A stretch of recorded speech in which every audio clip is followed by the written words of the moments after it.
The true battle had only begun. Not siege against fortress, but endurance contest between opposing determinations. Jonas's obsessive need for restoration versus Sebastian and Nadia's resolute protection of family, formed through chaos but strengthened through choice. August heat shimmered above the Connecticut estate's manicured lawns, the air heavy with moisture that no amount of climate control could fully dispel.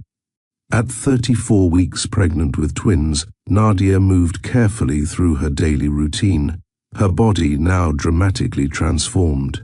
Simple tasks, rising from a chair, navigating stairs, finding a comfortable sleeping position, required deliberate effort and occasional assistance. Sebastian had transformed as well, though his changes manifested differently.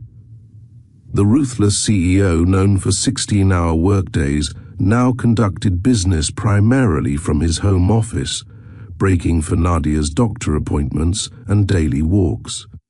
His legendary focus remained, but its direction had shifted, spreadsheets and acquisition plans sharing priority with birth plans and pediatrician interviews. The security team completed another perimeter upgrade, Sebastian reported one morning, joining Nadia for breakfast in the sunroom. New motion sensors, additional cameras with enhanced night vision capability. Nadia nodded, both grateful for and weary of the constant security updates. 8 weeks had passed since Jonas's escape, each day bringing fresh adjustments to their protective measures, but no sign of their adversary. The prolonged vigilance created its own strain, hyper-awareness that couldn't be sustained indefinitely without psychological cost. "Any new intelligence?" she asked, carefully shifting position to relieve pressure on her lower back. Sebastian shook his head. Nothing concrete. His financial accounts remain dormant. No confirmed sightings. It's as if he's deliberately maintaining radio silence to maximize psychological pressure. "It's working," Nadia admitted, rubbing her swollen ankles. Living under constant threat while feeling like a beached whale isn't exactly restful. Sebastian's expression softened as he observed her discomfort.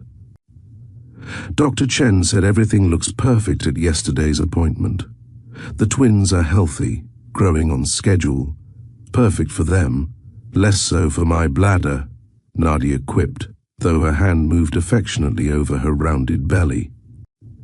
Alexander was practicing his soccer kicks all night, the casual intimacy of these conversations, sharing observations about their unborn children's personalities, planning nursery details, discussing pediatrician options, had become their normal. The evolution from adversaries to CO parents to something deeper had progressed so gradually neither marked its precise trajectory. That afternoon, Sebastian sequestered himself for a video conference with his executive team, while Nadia conducted a virtual reading session for her library program. Their parallel professional lives continued despite the unusual circumstances, each supporting the other's continued connection to their pre-pregnancy identities. As evening approached, Sebastian found Nadia in the nursery, organizing tiny clothes with meticulous attention. She looked up at his entrance, a small onesie still in her hands. "Conference? Went well?" she asked, noting his loosened tie and slightly rumpled appearance.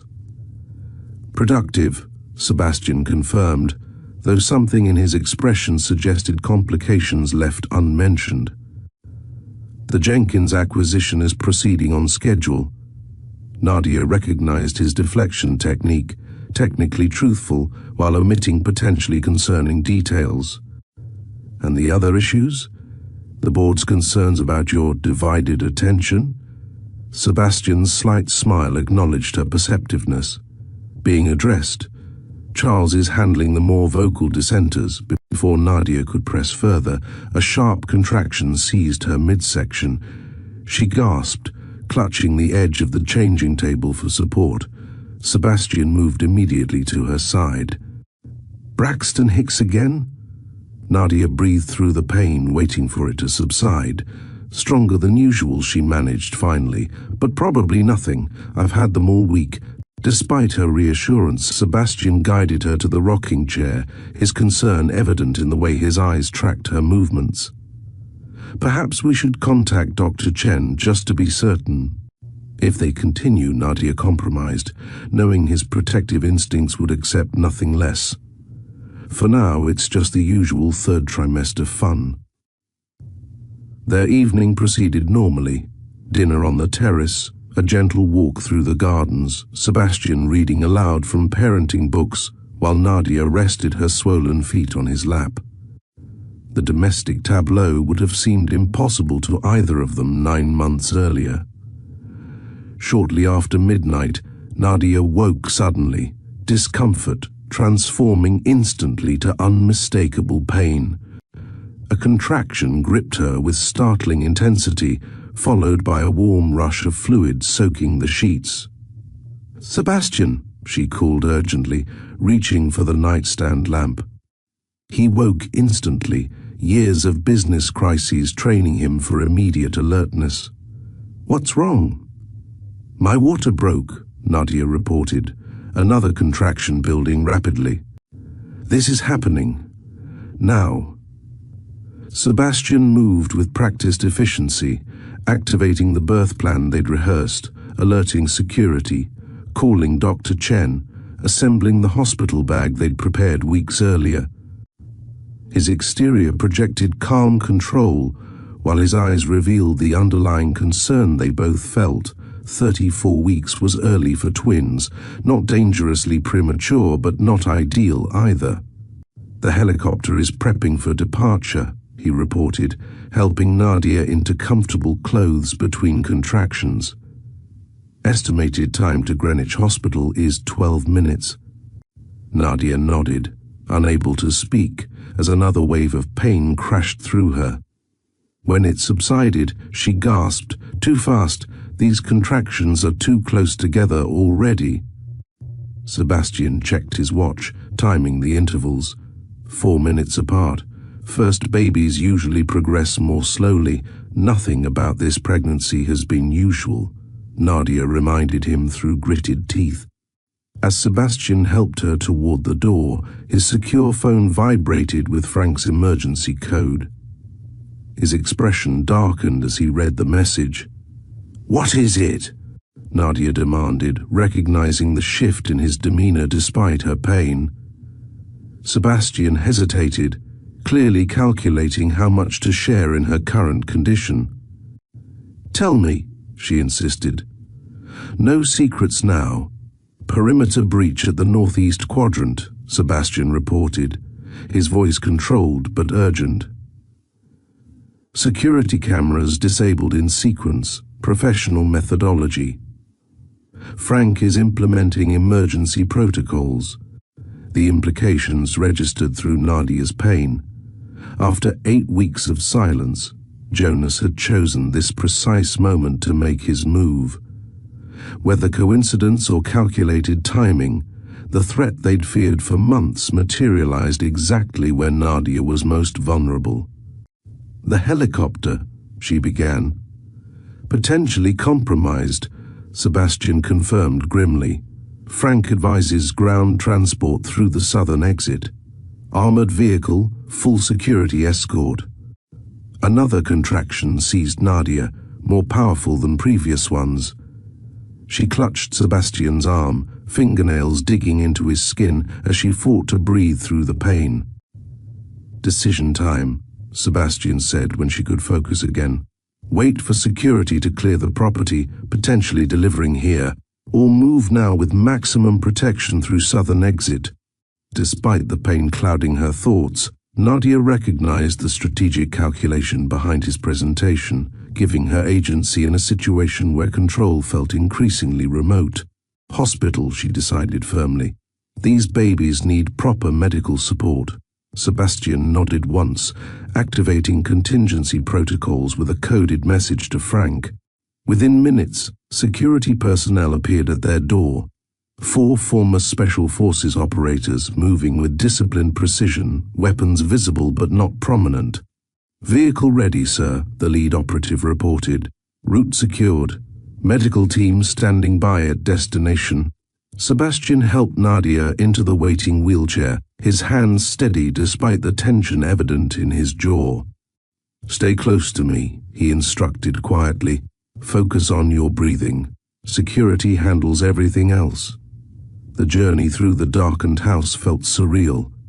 Nadia battling contractions while armed men secured their path, Sebastian simultaneously supporting her physically and coordinating with Frank through his earpiece. The domestic sanctuary they'd created transformed instantly to tactical operation, luxury giving way to functionality. Outside, rain had begun falling. Light at first but intensifying as they emerged onto the driveway, where an armored SUV waited, engine running. Security personnel created a protective formation around Nadia as Sebastian helped her into the vehicle, another contraction hitting just as she settled into the seat. 3 minutes apart now, Sebastian noted, checking his watch while maintaining communication with Frank, intensifying. Through the vehicle's tinted windows, Nadia glimpsed floodlights activating around the property perimeter, illuminating the grounds in harsh white light. Security teams moved with tactical discipline, sweeping sectors methodically while communication crackled through Sebastian's earpiece. "Movement detected in Sector 7, Frank's voice reported. "Approaching the main house from forest coverage. Multiple heat signatures." "Understood," Sebastian replied, his hand finding Nadia's as the vehicle accelerated down the private drive. "Maintain property lockdown. Authorities notified." "En route," Frank confirmed. Estimated arrival 12 minutes. As they passed through the estate's main gates, Nadia caught glimpse of additional security vehicles deploying, a comprehensive response to threat while their primary asset evacuated. Sebastian's contingency planning left nothing to chance.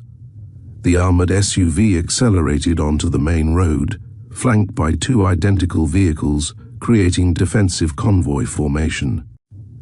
Rain intensified, reducing visibility and adding complication to already hazardous conditions. Inside the lead vehicle, Nadia fought through contractions now barely 2 minutes apart, her body progressing with unexpected speed. "Sebastian," she gasped between pains. "These babies aren't waiting for the hospital." He checked her progress with calm efficiency that belied his inattention. 8 minutes to Greenwich Hospital, he reported, simultaneously messaging Dr. Chen through secure channels.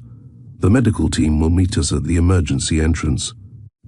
Another contraction seized Nadia, more powerful than previous ones. She cried out, gripping Sebastian's hand with bruising force. "Not going to make it," she managed between ragged breaths. Sebastian's expression revealed rare uncertainty, calculations running behind his eyes as he weighed medical necessity against security threats. Before he could respond, the convoy driver's voice came through the intercom. "Sir, roadblock ahead. Appears to be accident. Police lights visible." Sebastian tensed visibly, suspicion immediate. "Verify with dispatch." Potential false scenario. The driver communicated briefly with local authorities, then reported back with increased urgency. "No accident reported on this route, sir. Recommend alternate path immediately." "Trap," Sebastian concluded flatly, already mapping contingencies. "Execute protocol Epsilon. Immediate diversion to secondary medical facility." As the convoy executed a coordinated maneuver, breaking formation to split potential pursuit, Nadia felt pressure intensifying beyond pain. "Sebastian," she gasped, primal instinct overriding everything else. "I need to push. Now." The declaration transformed Sebastian's tactical focus to immediate medical concern. He examined her quickly, then made decisive assessment. The baby's crowning. We deliver here. With remarkable composure, Sebastian activated the vehicle's emergency medical protocols, specialized equipment built into the armored SUV deploying from concealed compartments. The driver continued evasive route toward the secondary facility, while Sebastian prepared for imminent delivery, his movements precise despite the extraordinary circumstances. "I can see the head," he reported, voice steady as he guided Nadia. "Alexander is coming first. On your next contraction, push with everything you have." Nadia nodded, gathering strength between pains. When the next contraction hit, she bore down with primal force, Sebastian's voice providing calm direction through the intensity. "Perfect," he encouraged. "One more push and the shoulders will clear." With another powerful effort, Nadia felt the extraordinary sensation of her son entering the world, not in a sterile hospital room but in an armored vehicle, racing through rain-slicked Connecticut roads while security threats lurked in darkness. Sebastian moved with surprising competence, clearing Alexander's airways, checking vital signs, wrapping him in emergency blankets from the medical kit.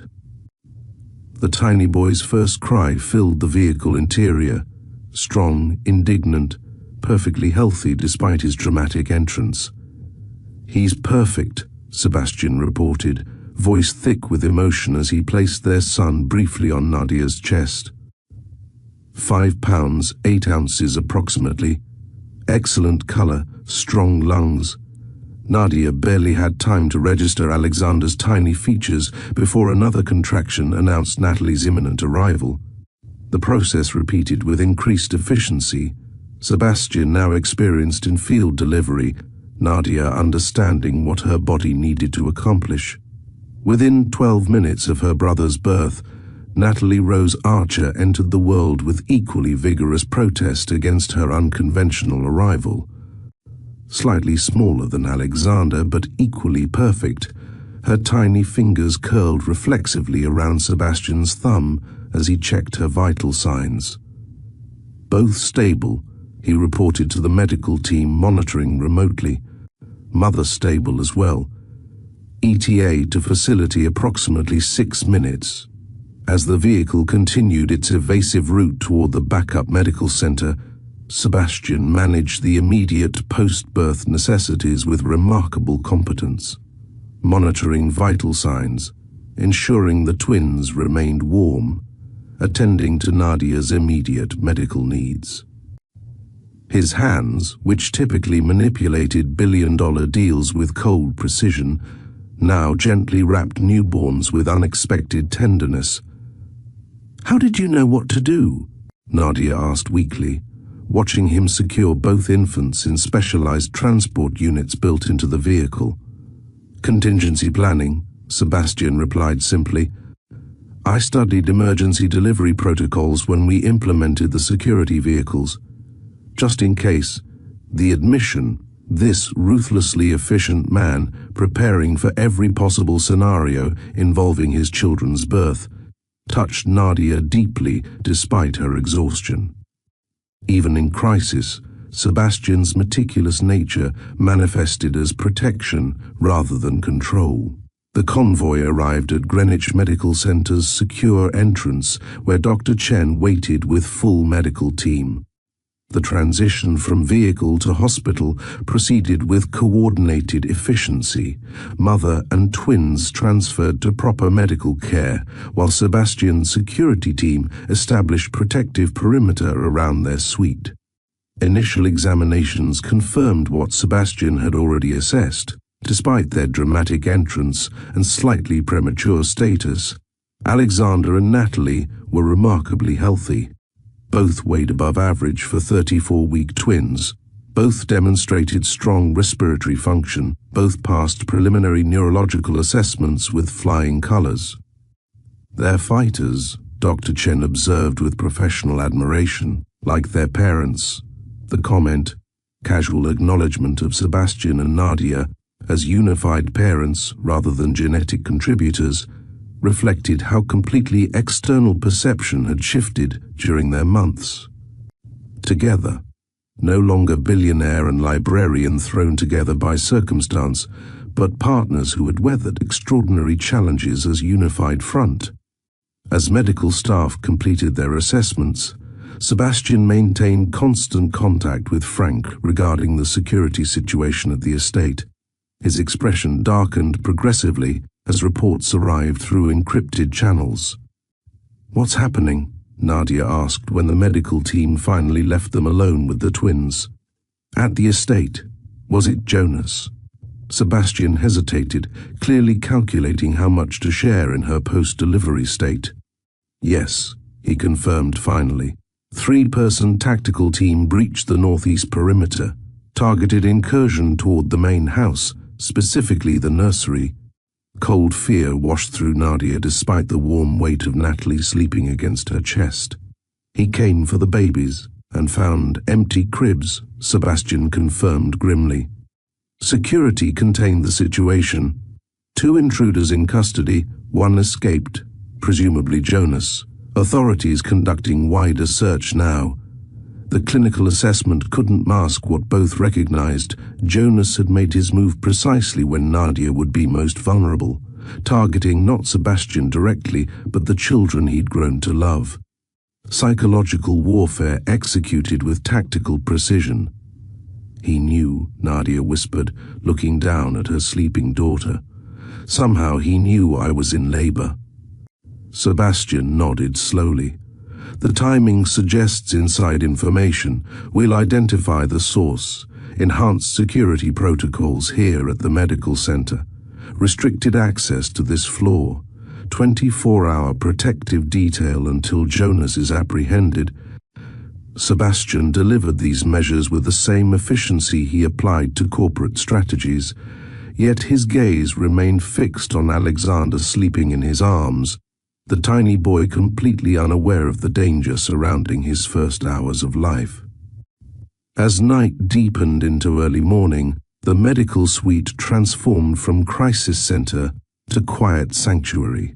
Security remained vigilant outside their door, but within the room, something profound shifted as Sebastian and Nadia absorbed the reality of their children's arrival. Sebastian sat beside Nadia's bed, Alexander sleeping peacefully against his chest, tiny fingers occasionally twitching with newborn dreams. Natalie remained in Nadia's arms, her rosebud mouth making subtle movements even in sleep. "They're really here," Nadia whispered, wonder overshadowing exhaustion. "After everything, they're finally here." Sebastian nodded, his usual articulate precision failing before the simple miracle of his son's steady breathing against his heart. "They're perfect," he managed finally. The inadequacy of language, this brilliant man reduced to simple adjectives, revealed more than elaborate declarations could have. Something fundamental had shifted within Sebastian. Corporate armor temporarily dissolved by tiny fingers and new baby scent. "I was terrified," he admitted quietly, the confession clearly costing him. "When you said they were coming, when we realized Jonas had breached security simultaneously, I've never felt so completely helpless." The vulnerability in this admission, Sebastian Archer acknowledging limitation rather than projecting control, moved Nadia deeply. She reached across the space between them, her hand finding his where it supported Alexander's tiny body. "But you weren't helpless," she reminded him gently. "You delivered our children in a moving vehicle during a security crisis. That's about as far from helpless as humanly possible." Sebastian looked down at their joined hands, then at the sleeping infants they protected. "I couldn't have done it without you," he said simply. "Any of it. These past months. Today, you've been the strongest of us both, The acknowledgement, genuine partnership rather than reluctant cooperation, represented how completely their relationship had transformed since that first hostile courtroom encounter. As dawn light began filtering through security-reinforced windows, Sebastian's phone vibrated with Frank's message tone. He checked it one-handed, careful not to disturb Alexander's sleep. "They have him," Sebastian reported, visible tension draining from his shoulders. Jonas attempted to access his emergency funds at a bank in Hartford. Facial recognition flagged him. Authorities made arrest without incident. Nadia exhaled slowly, relief washing through her exhausted body. "It's really over?" "Yes," Sebastian confirmed, though caution remained in his voice. "He'll face multiple charges: breaking custody, attempted kidnapping, property invasion. With his previous psychiatric evaluation, he'll likely receive mandatory treatment rather than standard incarceration." The clinical assessment masked the emotional reality both understood. The threat that had shadowed their entire journey from strangers to parents had finally been neutralized. Jonas, catalyst for their connection yet perpetual danger to their family, would no longer dictate their security protocols or psychological well-being. "We should probably feel sympathy for him," Nadia observed quietly, looking down at Natalie's peaceful face. His grief twisted into something destructive, but it began with love for his sister. Sebastian nodded slowly. "Perhaps someday," he acknowledged. "When these two are older, when perspective comes with distance, as morning light strengthened, illuminating dust motes dancing above the sleeping twins, Sebastian and Nadia sat in companionable silence, exhausted yet peaceful, vigilant yet relaxed for the first time in months. The danger had passed, leaving them in the quiet aftermath with two miraculous results of what began as laboratory error. "What happens now?" Nadia asked finally, the question encompassing far more than immediate medical plans. Sebastian considered thoughtfully, his hands still joined with hers between their sleeping children. "We become a family," he said simply. "However that looks, whatever form it takes. These two deserve nothing less." The straightforward declaration, devoid of legal terminology or custody negotiations, revealed how completely priorities had shifted since their first meeting. No longer adversaries fighting for control, but partners creating foundation for their children's future. Natalie stirred against Nadia's chest, tiny face scrunching momentarily before relaxing back into sleep. Alexander made similar movement against Sebastian's shoulder. The twins synchronized even in slumber. "They know each other," Nadia whispered, watching this silent communication. "They've been together from the beginning." Sebastian nodded, something like wonder crossing his usually controlled features. "As they'll remain," he promised quietly. "Together, protected, loved." Outside their medical suite, security teams maintained vigilant watch. Miles away, Jonas Renner sat in custody, his obsessive revenge finally terminated. Throughout Connecticut, authorities processed evidence from the estate incursion, building case files and documentation. Yet within the quiet room, none of this existed.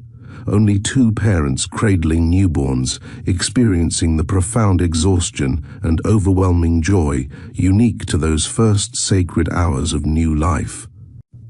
Whatever chaos had created their connection, whatever danger had threatened their safety, the result transcended its origins. A family formed not through conventional paths, but through extraordinary circumstances, stronger perhaps for the challenges overcome together. Alexander William and Natalie Rose Archer had arrived, tiny catalysts, transforming reluctant co-parents into something neither had anticipated when embryos were mistakenly switched 9 months earlier. something genuine, something lasting, something worth every sacrifice made to protect it. "Your turn for sleep," he whispered when he noticed Nadia stifling a yawn. "I'll take them both for the next shift." 6 weeks into parenthood had transformed them both. Sebastian's perfectly tailored suits now shared closet space with burp cloths and baby wraps. His legendary focus remained, but redirected, analyzing feeding patterns with the same intensity he once applied to market fluctuations. Nadia, meanwhile, had discovered reservoirs of strength beneath her exhaustion, her body slowly recovering from birth while adapting to the relentless demands of newborn twins. "I'm fine," she insisted, though her heavy eyelids betrayed her. "Alexander just needs—" "Sleep, Nadia," Sebastian interrupted gently. "You've been awake for 22 hours. Medical research clearly indicates cognitive function deteriorates significantly after 18 hours without rest." She smiled despite her exhaustion. "Are you quoting sleep studies to me at 3 in the morning?" "Merely applying data to our current situation," Sebastian replied, the ghost of a smile softening his serious expression. "The studies are quite conclusive." This was their new normal. Exhausted negotiations in hushed voices, small moments of humor amid overwhelming responsibility. Two adults learning partnership through the crucible of newborn care. The babies had been home from the hospital for 5 weeks, each day bringing new challenges and unexpected discoveries. "Fine," Nadia conceded, carefully transferring Alexander to Sebastian's free arm. "But wake me in 3 hours for their next feeding." Sebastian nodded, though they both knew he would likely let her sleep longer if the twins allowed it. This silent understanding, mutual protection of each other's well-being, had developed naturally since the baby's dramatic birth. The estate remained under security protocols, though scaled back since Jonas's arrest. Armed guards maintained perimeter surveillance, visitors underwent thorough screening, and the nursery featured surveillance technology rivaling government installations. Yet, within this secured environment, something remarkably ordinary had emerged. Family life, with all its messy, exhausting, wonderful reality. Nadia paused in the doorway, watching Sebastian with their children. This powerful CEO, now completely absorbed in soothing, fussing infants, his deep voice humming a lullaby she taught him from her childhood. The sight triggered an emotion too complex to name, somewhere between gratitude and a deeper feeling she wasn't quite ready to examine. When she woke 4 hours later, Sebastian having ignored their agreed schedule, Nadia found him in the kitchen, simultaneously preparing bottles while scanning a tablet propped against the coffee maker. "You should have woken me," she admonished gently, accepting the mug he offered without breaking rhythm. The twins slept an unprecedented 97 minutes consecutively, Sebastian reported with the precision that made his business analysts tremble. "Optimal conditions for your extended rest." Before Nadia could respond, his secure phone vibrated with Frank's distinctive pattern. Sebastian answered immediately, his expression shifting from domestic contentment to sharp focus as he listened. "When?" he asked, voice dropping to the controlled tone that signaled significant developments. "Verification confirmed? I want the complete report within the hour." As he ended the call, Nadia recognized the tension returning to his shoulders, the protective vigilance that had eased somewhat in recent weeks now fully reinstated. "What's happened?" she asked, already calculating distance to the nursery where the twins napped under monitor surveillance. Sebastian hesitated, clearly weighing how much to share. Their relationship had evolved to include radical honesty, yet his protective instincts still activated around potential threats. "Jonas Renner is dead," he said finally, watching her reaction carefully. Apparent suicide in his cell last night. Nadia absorbed this, conflicting emotions washing through her. Relief mingled with unexpected sadness for the broken man whose actions had inadvertently created their family. How? She asked simply. Hanging.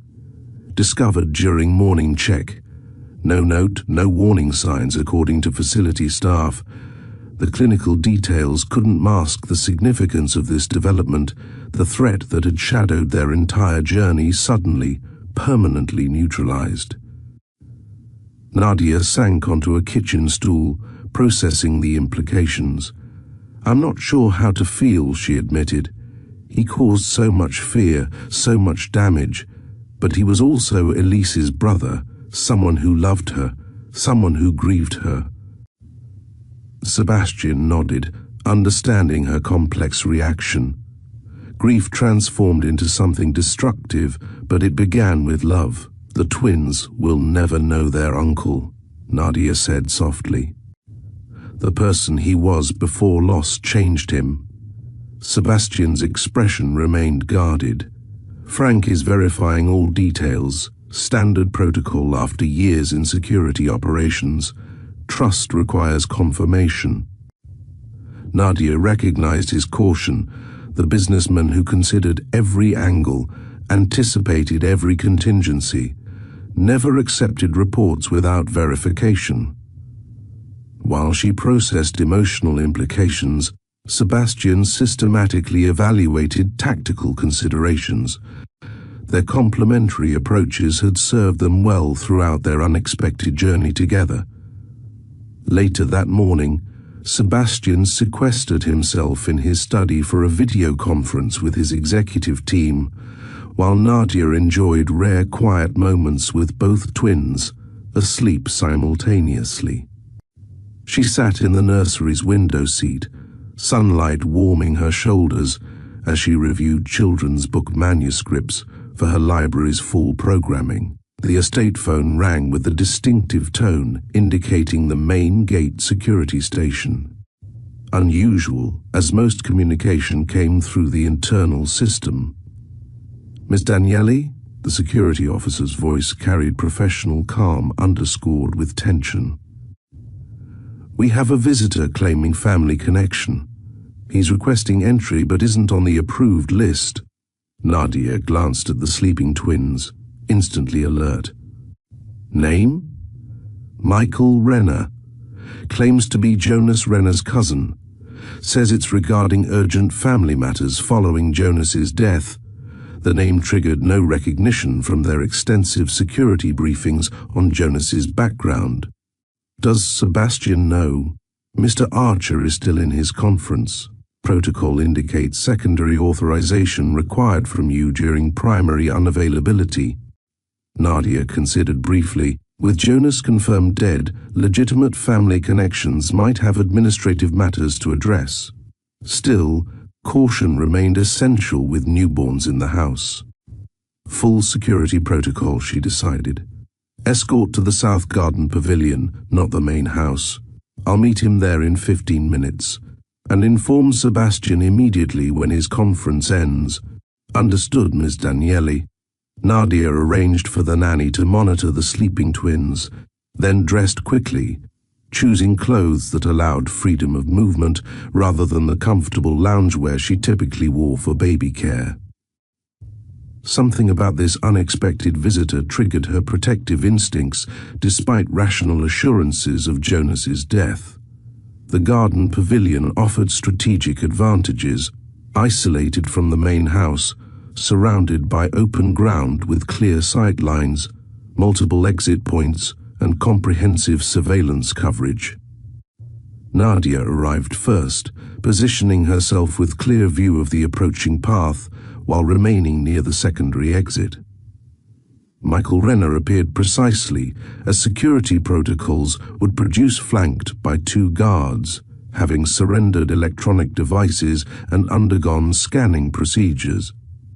He appeared to be in his mid-40s, unremarkable in business casual attire, his build average, his features forgettable. "Miss Danieli," he greeted her, remaining at a respectful distance. "Thank you for seeing me. I apologize for the unexpected visit." "How can I help you, Mr. Renner?" Nadia kept her tone polite but neutral, maternal instincts heightening her awareness of subtle details, the visitor's slightly too steady gaze, the careful precision of his movements, the way he continuously assessed his surroundings. "I've been handling Jonas's affairs since his hospitalization," Michael explained. His death, while tragic, wasn't entirely unexpected given his psychological state. "I'm executing his final wishes regarding family heirlooms he wanted the twins to have eventually." Something in his phrasing triggered Nadia's internal warning system, an indefinable wrongness beneath plausible explanation. "That's thoughtful, but perhaps premature.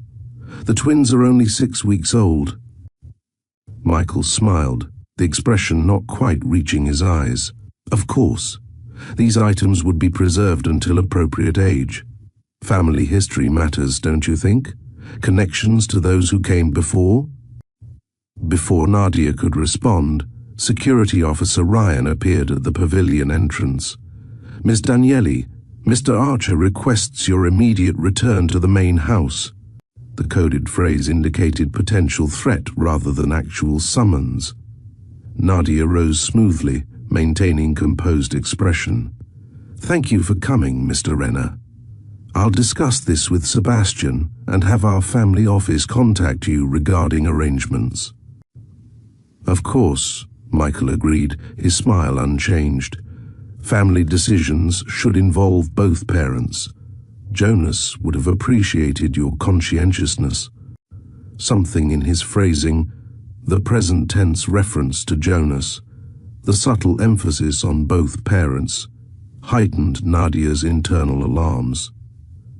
She maintained casual demeanor while moving toward Ryan and the main house. "One last thing," Michael called after her. "Jonas always said Elise's children would have her eyes. I see he was right. They're unmistakable." Nadia froze mid-step. The twins had been home for 5 weeks without visitors beyond immediate staff and medical personnel. Their eyes, Sebastian's distinctive grey with subtle amber flecks, had never been seen by anyone claiming to be Michael Renner. She turned slowly, maintaining outward calm while adrenaline flooded her system. "How thoughtful of you to notice," she replied evenly. "Security will show you out." The walk back to the main house required extraordinary self-control, maintaining normal pace rather than running to her children, not betraying the fear suddenly constricting her chest. Ryan matched her stride, hand positioned near his concealed weapon. "Alert status?" she asked quietly once beyond earshot of the pavilion. "Mr. Archer received verification from authorities," Ryan replied, his voice professionally neutral despite the tension evident in his posture. "The body in Jonas's cell has been identified as a facility orderly. Jonas Renner's whereabouts unknown. Full lockdown initiated 3 minutes ago. Cold fear washed through Nadia, maternal instincts overwhelming all else. The twins. Secure with Mr. Archer in the panic room," Ryan assured her. "All access points sealed. Backup team deployed." Inside the main house, Sebastian waited in the central security hub, his expression revealing the CEO who built global empire through ruthless efficiency rather than the father who sang lullabies at 3 a.m. Monitors displayed multiple angles of Michael Renner being escorted from the property, facial recognition software running comparative analysis against known images of Jonas Renner. Surgical alteration, Sebastian concluded, studying the results. Subtle but effective. Bone structure matches 78% despite surface changes. It was him, Nadia confirmed, cold certainty replacing fear. He referenced the twins' eyes, details he couldn't know without direct observation. Sebastian's expression hardened further, which means surveillance penetration despite our countermeasures. The estate has been compromised, the implications registered fully. Jonas had faked his death, undergone surgical alterations, and somehow breached their security perimeter previously, watching them, studying their patterns, planning his next move with meticulous patience. "The children?" Nadia asked, maternal priority overriding all else. "Secure," Sebastian assured her. "Rochelle is with them in the panic room, all protocols active." What followed transformed their peaceful family estate into military-grade operations center. Sebastian's security team, expanded significantly since the twins' birth, implemented comprehensive suite protocols, identifying and neutralizing surveillance devices planted throughout the grounds. Technology specialists traced digital penetration attempts, reinforcing cyber defenses. Physical security established new perimeter controls with continuous monitoring. Throughout this controlled chaos, Nadia remained focused on one priority: her children's safety.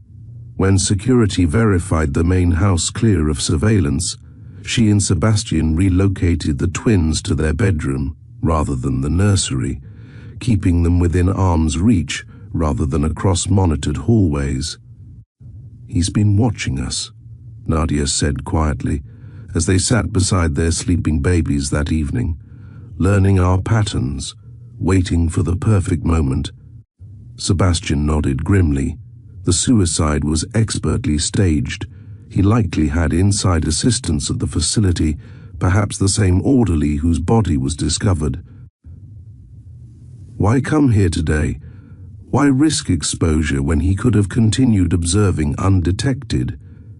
Sebastian considered this carefully, his analytical mind evaluating all angles, testing our awareness, confirming security protocols, psychological warfare, letting us know he's still in control despite apparent death, or saying goodbye before his final move, Nadia suggested, protective hand resting on Natalie's tiny back. The possibility hung between them, Jonas completing his psychological game with theatrical closure before implementing whatever plan he developed during months of observation. "We need to understand his endgame," Sebastian said finally, "not just react to his movements but anticipate his ultimate objective." "The twins," Nadia replied without hesitation. "It's always been about them, Elise's children, her legacy. But to what purpose?" Sebastian pressed. "Mere possession, revenge against me, something deeper." Before Nadia could respond, Sebastian's secure tablet signaled incoming transmission from his corporate headquarters. His expression tightened as he reviewed the message. "The board has called emergency session," he reported, citing leadership stability concerns following security incidents. "They're voting on temporary leadership transition until family matters resolve satisfactorily." Nadia understood immediately. Jonas had extended his attack beyond physical security to Sebastian's corporate empire, perhaps through leaked information, strategic rumors, or direct communication with board members. A comprehensive assault targeting everything Sebastian valued simultaneously. "When?" she asked. "Tomorrow morning." Sebastian's voice remained controlled, but tension radiated from his posture. "Charles recommends immediate response strategy."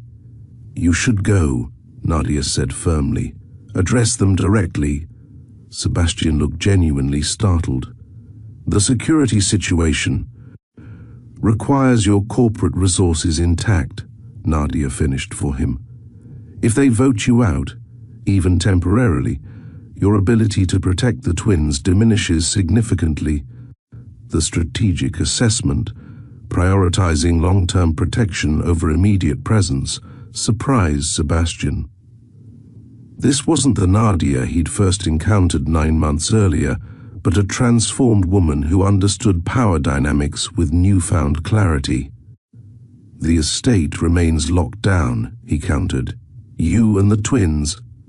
We'll have maximum security here, Nadia assured him. Your presence at that meeting secures resources we need for the children's ongoing protection. It's the logical choice, Sebastian. The echo of his own strategic thinking, Nadia applying his methodical approach to their current crisis, created unexpected connection despite the circumstances. Partnership, in its truest form, complementary strengths aligned toward shared purpose. 6 hours maximum, Sebastian conceded. Helicopter transport directly to corporate headquarters. Frank maintains command here with triple security rotation. The decision made, they spent the night in hyper-vigilant preparation, reviewing security protocols, establishing communication redundancies, preparing for every contingency while the twins slept peacefully between them, blissfully unaware of the danger circling their new family.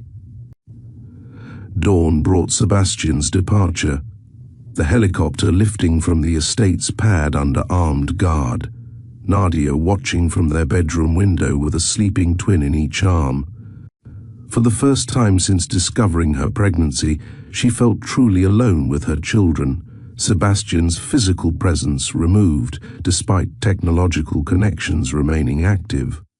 The morning passed in tense monitoring, Nadia splitting attention between caring for the twins and tracking Sebastian's corporate confrontation through secure channels. His address to the board, live-streamed to her tablet, revealed yet another evolution in the man she'd come to know so intimately.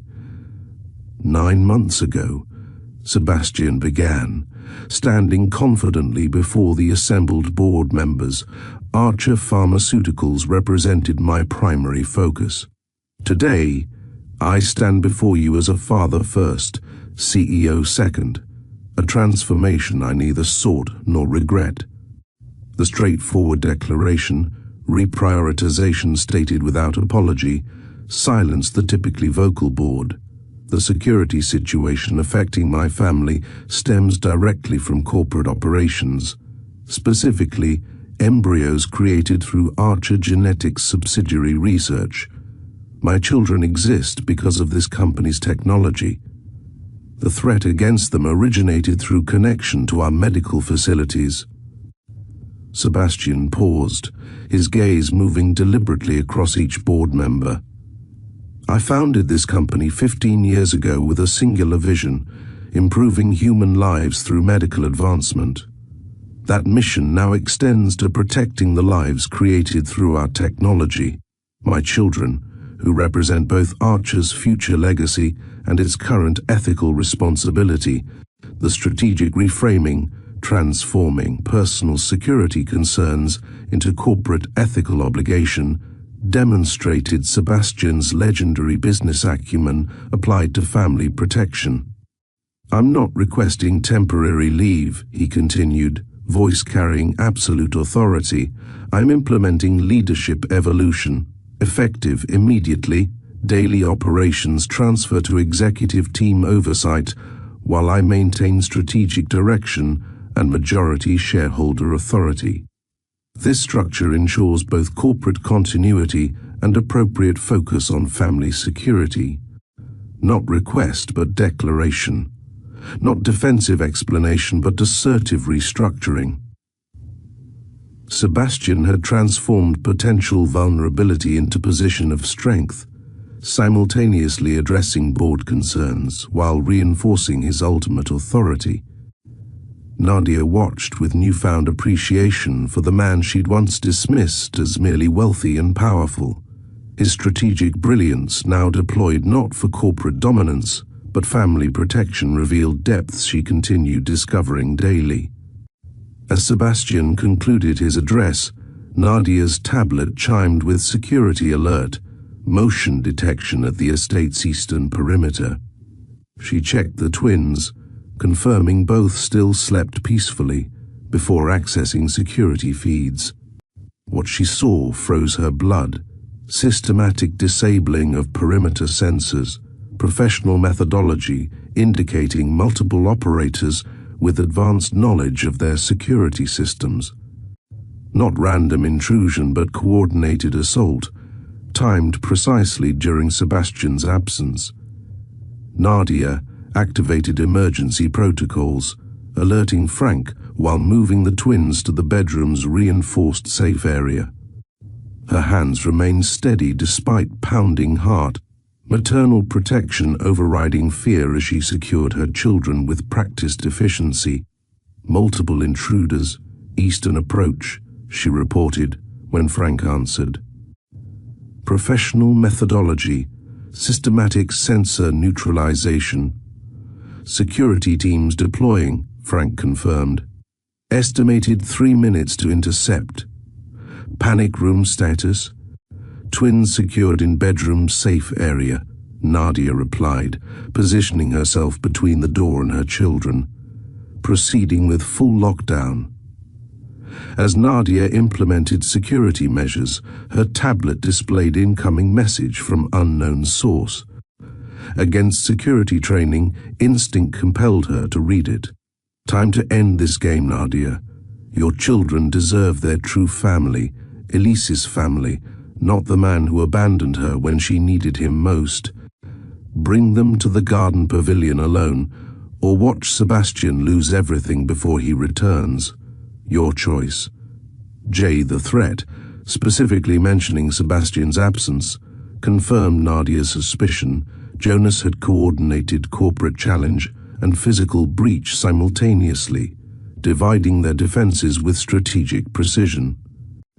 Security alarms activated throughout the estate, indicating perimeter breach despite defensive measures. Frank's voice came through the communication system, tension evident despite professional control. Ms. Danieli. Intruders have penetrated secondary defenses. Security engaged but encountering professional opposition. Recommend immediate relocation to central panic room. Nadia glanced at her sleeping twins, then at the tablet displaying Jonas's message. Central panic room meant moving through potentially compromised spaces, risking exposure during transfer. Remaining meant potential direct confrontation in more defensible position. In that moment, everything Nadia had become over 9 extraordinary months crystallized into absolute clarity. No longer the uncertain librarian intimidated by wealth and power, but mother prepared to defend her children with every resource available. Negative, she responded with calm determination. Maintaining current position. Defensive advantage outweighs transfer risk. As security teams engaged intruders throughout the estate, Nadia prepared for potential direct confrontation, positioning furniture for additional barricade, securing improvised defensive implements, establishing clear fields of vision while maintaining protective position between danger and her children. Nadia's tablet lit up as Sebastian's emergency alert kicked in. His face appeared on the screen, tense, even though he was trying to stay calm. "We've confirmed the breach," he said. "Helicopters on the way. 14 minutes out. What's your status?" "I'm safe with the twins," Nadia replied steadily. "Jonas made direct contact. He wants me to bring the kids to him." Sebastian's jaw tightened. "Under no circumstances." "I know," Nadia cut in gently.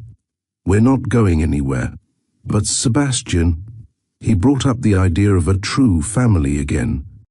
Elise's family. That's what this has always been about for him, trying to rebuild what he lost when she died. Realization hit Sebastian. He finally understood. "It's not just about the twins being Elise's biological kids," he said. "He's trying to rebuild the whole family. With you as Elise's stand-in, and me completely erased. A replacement family," Nadia agreed. "That's why he kept watching us even after faking his death, studying our lives, our habits, everything. He wants to step into your role. This wasn't just about revenge anymore. It wasn't even about using the kids as leverage. Jonas was trying to be Sebastian, take over his entire life, his family. "He's not just coming for the twins," Sebastian said, his face tightening with alarm. "He's coming for you too, Nadia. He wants the full picture, the whole family." Before Nadia could answer, alarms blared through the house. The eastern wing had been breached. Intruders were heading straight for the family's rooms, moving with trained precision. Frank's voice crackled over the comms. Security teams were engaged, but outnumbered and outmatched. 8 minutes, Sebastian promised, helicopter noise audible in background of his transmission. "Hold position. Frank's team will reach you first." As security updates tracked intruders moving methodically through the house, Nadia made final defensive preparations, barricading the bedroom door, positioning herself with clear sightline to all potential entry points, maintaining protective stance between danger and her sleeping children. Her tablet activated with incoming message. Jonas again, his confidence evident in direct communication despite security protocols. "I've studied you for months, Nadia. You're nothing like Elise in appearance, but your spirit matches hers. The devotion to children, the quiet strength, the moral center Sebastian lacks. The twins need their mother. And you need freedom from his controlling empire. I'm offering both." The message confirmed her psychological assessment, Jonas seeing her as replacement for his sister rather than independent person, the twins as continuation of Elise rather than individuals with their own identities. Before she could process further, Alexander stirred with hungry cries, his sister waking moments later in sympathetic response. Maternal instinct overrode tactical concerns as Nadia gathered both babies, soothing them while maintaining vigilant watch on secured door. Security alerts tracked intruders reaching their floor, engagement with defensive teams creating chaotic patterns across monitoring systems. Frank's voice reported through emergency channel, 2 minutes to your position, Miss Daniele. Intruders approaching from East Corridor. As Nadia calculated remaining time against intruder approach, her mind crystallized around one overwhelming certainty: these children, created through laboratory error, carried through complicated pregnancy, delivered amid security crisis, had become her entire world. Not mere biological connection, but profound love transcending circumstance. Similarly, the man racing back to them, once opponent in custody battle, now partner in parenthood, had transformed from adversary to essential counterpart in their shared journey.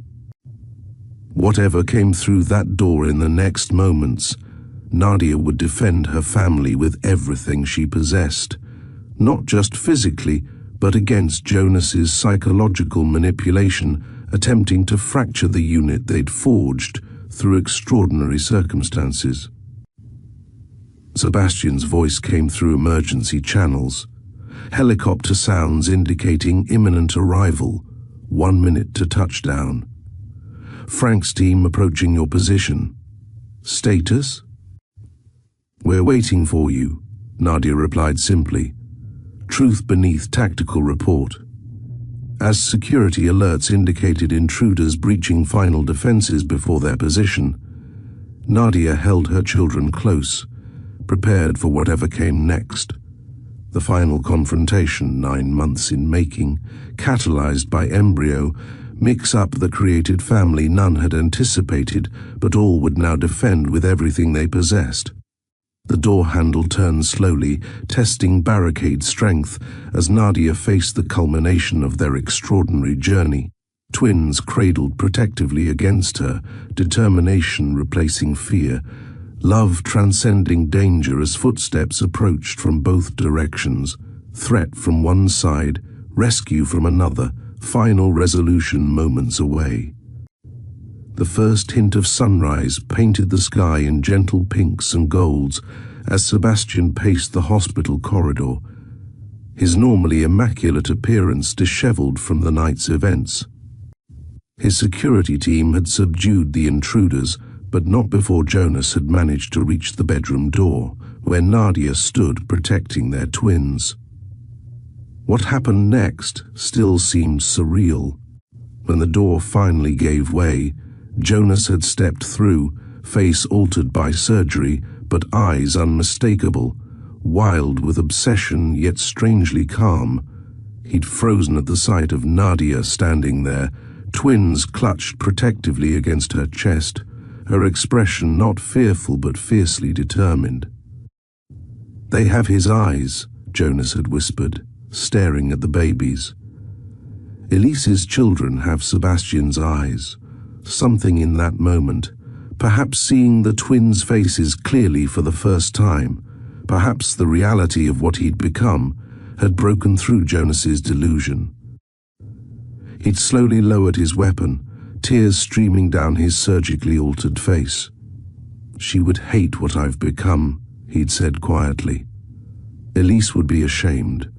Frank's security team had rushed in seconds later, followed shortly by Sebastian himself, bursting through the door with terrified rage that transformed to relief at finding his family unharmed. Jonas had surrendered without resistance, seeming almost relieved as authorities took him into custody. Now, 12 hours later, doctors had finished examining Nadia and the twins, all unharmed physically but monitored overnight as precaution against stress effects. Sebastian had refused to leave, maintaining vigil outside their room during brief medical separations. When the doctor finally emerged with a clipboard, Sebastian straightened immediately. "Your family is perfectly healthy, Mr. Archer," she reported with a smile. "Miss Daniele shows remarkable resilience, and the twins are developing beautifully. You can take them home whenever you're ready. Family." The word no longer felt foreign or tactical. It had become his reality, his priority, his center. Inside the hospital room, Nadia sat in a comfortable chair by the window, sunlight illuminating her face as she sang softly to Natalie. Alexander slept peacefully in the bassinet beside her. She looked up as Sebastian entered, her smile tired but genuine. "Hey," she said simply. "Hey yourself," he replied, crossing to kneel beside her chair. "Doctor says we can go home." Nadia nodded, though uncertainty flickered across her features. "Is it really over this time?" Sebastian took her free hand, his thumb tracing gentle circles against her palm. "Yes, completely. Jonas has accepted psychiatric evaluation. His statement confirmed everything. The clinic tampering, the surveillance, all of it. He had 3 hired professionals helping him, but they're all in custody. What will happen to him?" Sebastian sighed. "Long-term psychiatric care, likely for years. His mental break was profound, but recognizing Elise would disapprove of his actions suggests potential for eventual recovery." Nadia looked down at Natalie's sleeping face. "I almost feel sorry for him. Losing someone you love that deeply. I understand his grief better than most," Sebastian said quietly, "but not his methods." They sat in comfortable silence, the morning sunlight strengthening around them. After everything they'd endured, courtroom battles, media scrutiny, Jonas's threats, midnight feedings, corporate politics, this moment of simple peace felt almost miraculous. "I've been thinking," Sebastian said finally, his voice uncharacteristically hesitant, "about the future. Our future." Nadia looked up, something cautious in her expression. "What about it? When I first learned about the twins, I saw them as extension of Elise, her genetic legacy that I was responsible for protecting. But now—" He paused, gathering thoughts typically so precisely ordered. "Now I see Alexander and Natalie as themselves, As our children, they are, Nadia confirmed softly. And you, Sebastian continued, meeting her gaze directly. You were once the obstacle between me and my children. Now you're their mother in every way that matters. And something else to me entirely. Nadia's breath caught slightly. Sebastian, not here, he interrupted gently. Not in a hospital room, after the night we've had.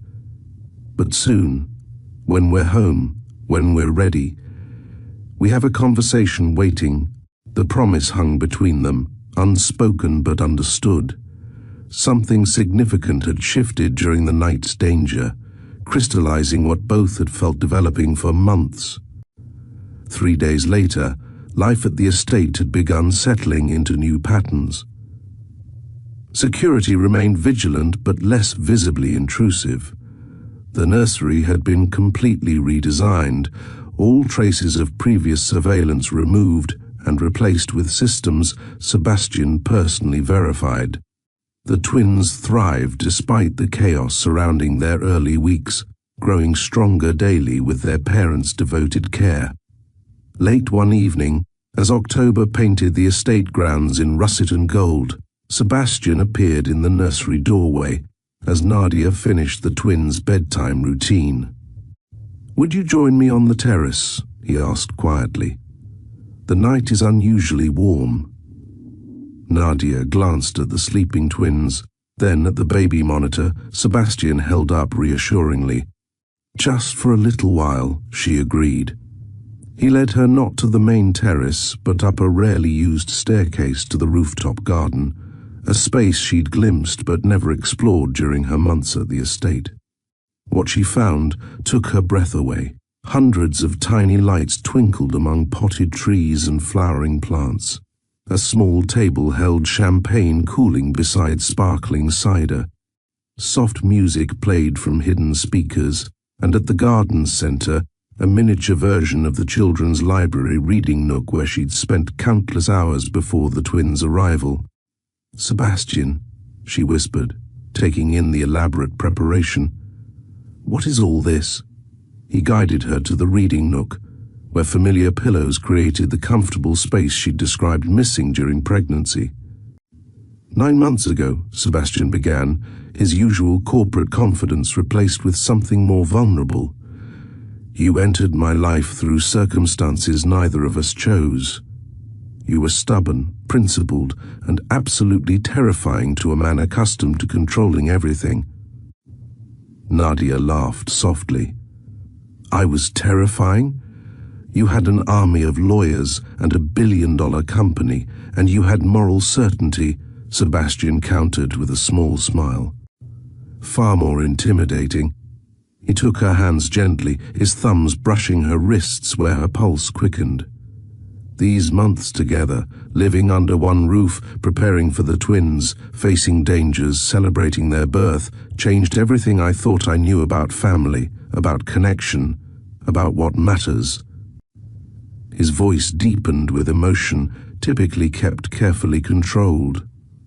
"You showed me how to be present rather than perfect, how to value moments over achievements."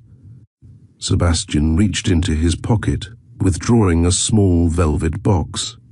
Nadia's breath caught as he opened it, revealing a ring unlike any she might have expected. Not an ostentatious diamond, but a delicate band inlaid with 2 birthstones flanking a central sapphire. "Alexander and Natalie," she whispered, recognizing their September birthstones.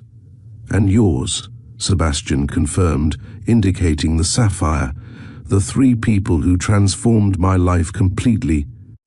He knelt before her, the powerful CEO humbling himself in a gesture that would have seemed impossible 9 months earlier. "Nadia Danieli, we began as adversaries, became reluctant allies, then partners in the most important venture of my life. Will you now become my wife? Not because of the twins or circumstances or legal convenience, but because I have fallen completely in love with you." Tears filled Nadia's eyes. emotions too complex for simple expression overwhelming her. This man who had once represented everything she distrusted, wealth, power, privilege, had revealed depths of character, compassion and vulnerability she'd never anticipated discovering. "Yes," she said simply, her voice steady despite her tears. "Yes, I will." Sebastian slipped the ring onto her finger, then drew her into his arms with uncharacteristic spontaneity, his lips finding hers in a kiss that communicated everything words couldn't fully express. Gratitude, commitment, and love that had grown not from romantic fantasy, but hard-earned respect and genuine partnership. When they finally separated, Sebastian pressed his forehead against hers, a gesture of intimacy they developed during long nights of newborn care.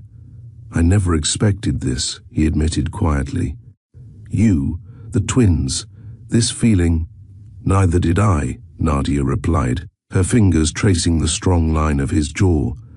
"But it's real, it's ours." The baby monitor crackled with Alexander's distinctive fussing, the twins' perfect timing interrupting their parents' romantic moment. Sebastian laughed, helping Nadia to her feet. "Duty calls." "Always," she agreed with a smile, tucking her hand into his as they headed downstairs to their children. The months that followed brought transformations neither could have predicted when they first faced each other across that courtroom. Their wedding took place in December, a small ceremony in the estate's conservatory with the twins as guests of honor, Sebastian holding Alexander while Nadia carried Natalie, both babies dressed in tiny formal wear that prompted more photographs than the bride and groom. Professional changes followed personal ones. Sebastian restructured Archer Pharmaceuticals, maintaining strategic control while delegating daily operations to his executive team. His new focus, the Archer Family Foundation, directed resources toward fertility research, medical ethics, and support services for non-traditional families. Nadia expanded her virtual reading program into a comprehensive early literacy initiative that Sebastian's foundation fully funded. Her expertise in child development combined with his business acumen created a powerful partnership extending beyond their family unit to impact thousands of children nationwide. Spring brought the twins' first crawling attempts, their distinct personalities emerging more clearly each day. Alexander proved methodical like his father, carefully planning each movement before execution. Natalie approached life with fearless curiosity, constantly exploring boundaries and testing limits. On a perfect May morning, Nadia found Sebastian in the nursery. Both twins balanced on his lap as he read them a picture book about fishing villages that reminded her of Amarapura. He looked up when she entered, his smile warming as it always did at her appearance. "I was just telling them about our summer plans," he explained, adjusting Natalie, who attempted escape toward a colorful toy. "Their first international trip." Nadia nodded, settling beside them on the oversized reading chair. "Papa is very excited to show them the boats." Their planned trip to Amarapura represented another full-circle moment, bringing the twins to meet Nadia's father, to experience her heritage, to connect with the world beyond Connecticut estates and Manhattan penthouses. Sebastian had arranged everything with characteristic thoroughness, including medical contingencies and security measures discreet enough to respect local culture. "I've been thinking," Nadia said, watching Alexander attempt to turn book pages with determined concentration, "about the Foundation's next initiative." Sebastian raised an eyebrow, his interest immediate. Their professional collaboration had proven unexpectedly satisfying for both, her vision enhanced by his strategic implementation, his business precision warmed by her humanistic perspective. "The clinic where this all started," Nadia continued, Reproductive specialists of Manhattan, they've struggled since the scandal. Deservedly, Sebastian noted, though without his former cold judgment. Perhaps, Nadia acknowledged. But they provide important services when operating correctly. What if the Foundation established oversight protocols, ethics committees, safeguards that could prevent similar errors while preserving access for women like me, women who want children but lack traditional paths? Sebastian considered this thoughtfully, the businessman evaluating practical implications while the husband appreciated the symmetry, transforming the source of their unusual beginning into potential benefit for others. Redemptive rather than punitive approach, he observed. Creating positive outcomes from negative circumstances. Like us, Nadia said softly, her hand finding his between their children. Like us, Sebastian agreed, squeezing her fingers gently. Later that evening, after the twins finally surrendered to sleep following their customary bedtime resistance, Sebastian and Nadia stood together in the doorway of the nursery, watching their children's peaceful slumber. 1 year ago today, Sebastian said quietly, I received the call that changed everything. Embryos mixed up. Pregnant stranger, genetic children I never planned to have. And I was deciding between sunshine yellow or seafoam green for my nursery walls, Nadia added with a small smile. Blissfully unaware my children would have a father with very specific opinions about optimal color psychology for infant development. Sebastian laughed softly, wrapping his arm around her shoulders. Would you change it? If you could go back knowing everything that would happen? Nadia considered the question seriously, looking at their sleeping twins. Alexander sprawled dramatically across his crib, Natalie curled tightly around her favorite stuffed elephant. She thought about the fear they'd faced, the danger they'd overcome, the adjustments both had made to accommodate lives completely transformed. Not one moment, she answered finally, turning to meet her husband's gaze. Every difficult step brought us here, to them, to us. Sebastian nodded, understanding completely. From chaos to clarity, from strangers to family, Nadia added, rising on tiptoes to press a gentle kiss to his lips. Outside their window, spring moonlight silvered the estate grounds where security teams maintained vigilant but discreet watch. In a secure psychiatric facility, Jonas Renner worked slowly toward understanding and perhaps eventual healing. In New York, Archer Pharmaceuticals continued its corporate evolution under restructured leadership. In Amarapura, Nadia's father prepared his home for grandchildren he'd soon meet for the first time. The world continued its complex dance around them, but within the quiet nursery, something simple yet profound had emerged from the most unlikely beginning. Family created not through conventional paths, but through extraordinary circumstances, stronger perhaps for the challenges overcome together. Alexander William and Natalie Rose Archer slept peacefully, unaware of the remarkable journey that had brought them into being, a laboratory error that created not disaster, but destiny, connecting two people who might never have met, but now couldn't imagine life apart. From IVF mix-up to marriage, from custody battle to co-parenting, from billionaire and librarian to partners in all things, their story defied conventional narrative, yet contained universal truth about love's capacity to grow in the most unexpected places. To my viewers, I want to take a moment, outside of the twists and turns of our stories, just to speak to you directly. You are loved, you are seen, you are worthy more than you know. No matter what today has looked like, no matter how heavy your week has felt, you are not forgotten. Your existence has meaning, your heart has purpose, and your life is a gift.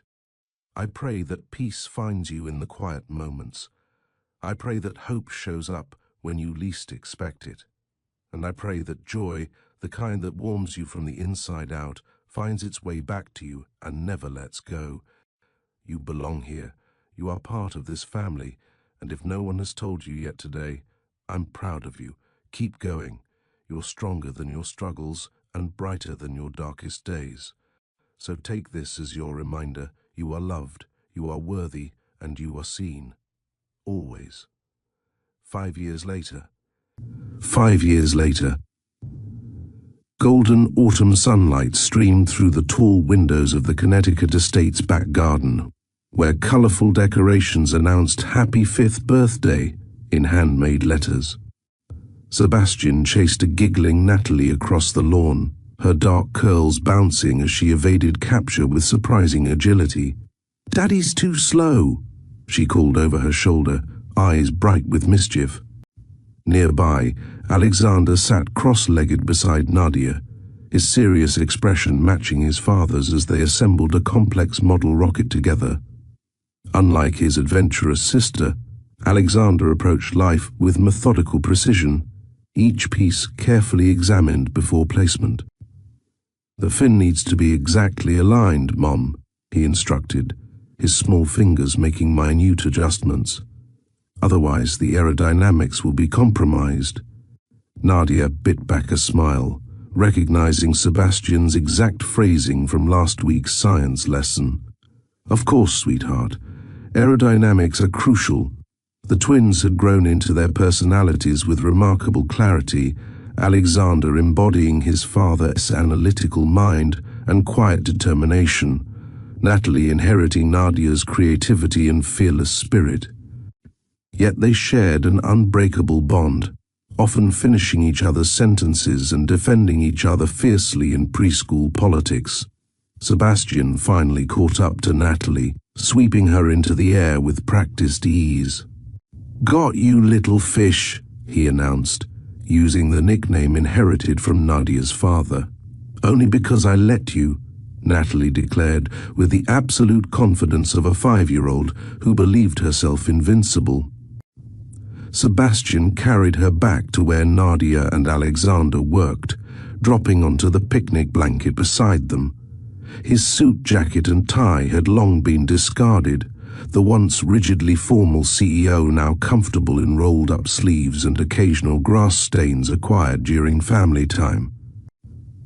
"How's the rocket coming?" he asked, setting Natalie down beside her brother. "Alexander won't let me help," Natalie complained, reaching for a piece. "Because you don't follow the instructions," Alexander countered, protecting his creation. Before an argument could develop, Nadia intervened with practiced ease. "Natalie, why don't you show Daddy the story you wrote for the twins' birthday book?" This successful redirection, Natalie dashing off to retrieve her illustrated masterpiece, represented the countless small strategies Nadia and Sebastian had developed as parents. Their different approaches complemented rather than conflicted, creating balance their children instinctively understood. Later that evening, after birthday cake had been devoured and grandparents had departed, Sebastian found Nadia standing on their bedroom balcony, watching the sunset paint the sky in fiery colors. "Successful mission accomplished," he reported, wrapping his arms around her from behind. "Both targets are bathed, storied, and unconscious." Nadia laughed softly, leaning into his embrace. "Only you would describe putting our children to bed as a tactical operation.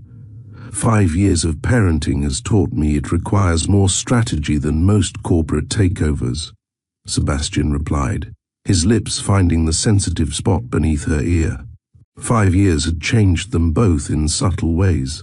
Sebastian's legendary control now coexisted with surprising spontaneity when it came to family adventures. Nadia's quiet determination had expanded into confident leadership of the Archer Family Foundation's Early Literacy Initiative, which now operated in 17 countries. Their professional partnership had flourished alongside their marriage.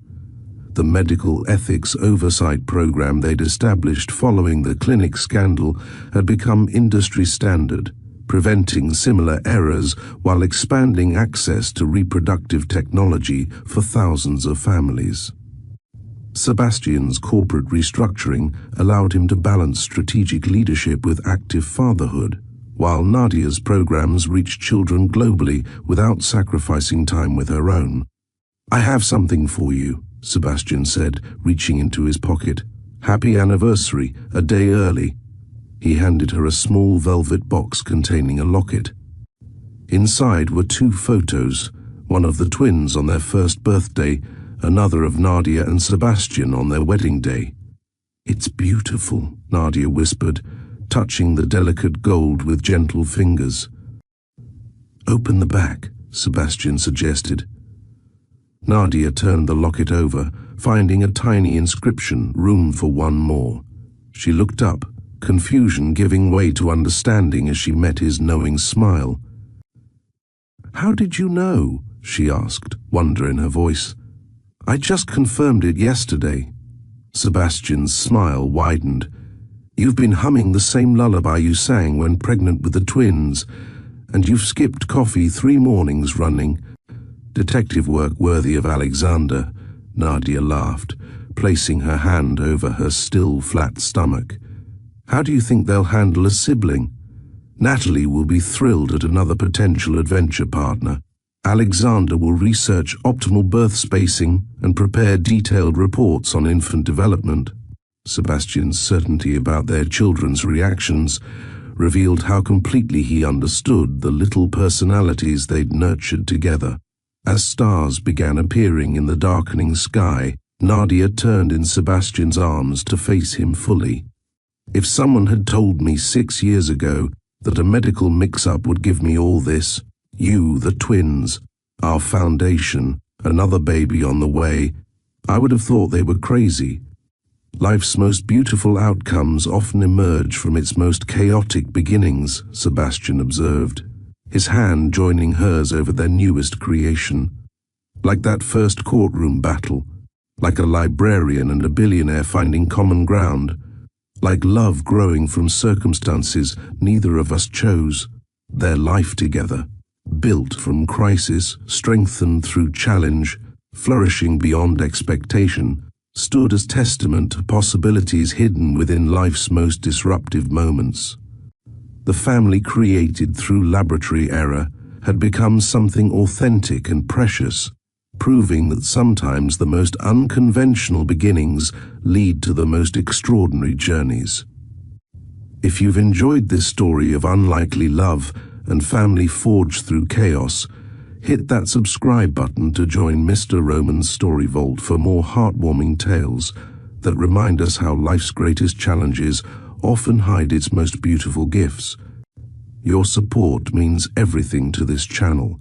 Thank you for being part of our storytelling family.